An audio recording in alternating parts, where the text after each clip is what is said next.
Ê, con đâm.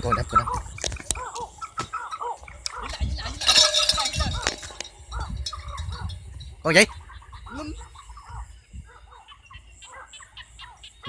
Cậu lấy cái. Dạ cắn. Má cắn con. Hết nước mồng không? Để tôi gỡ từ gạch lấy tôi vậy.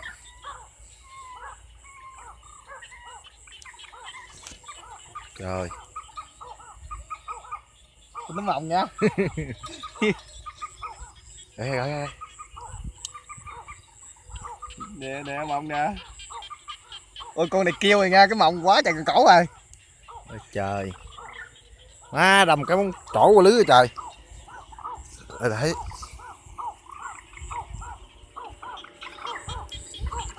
Trời.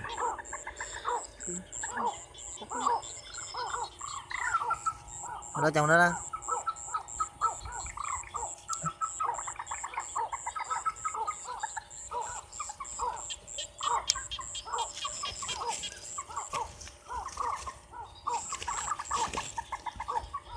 Giác này là 7 giờ 45 phút.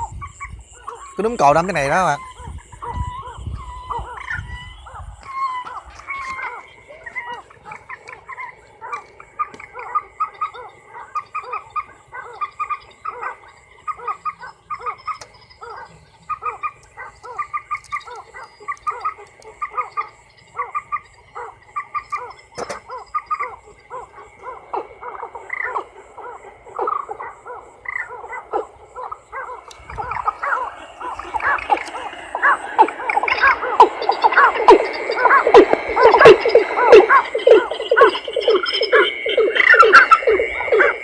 Núm này làm sớm.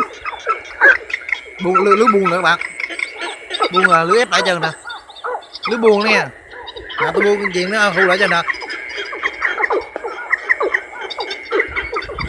Cái xuống. Đó.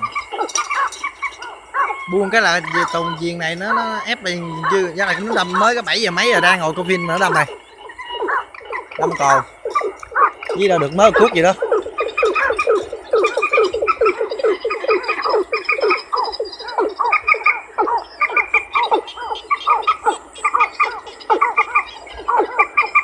Lo chích nghĩa đâm con leo quá nhanh, leo lên viền chạy ra bắt không kịp rồi thôi à.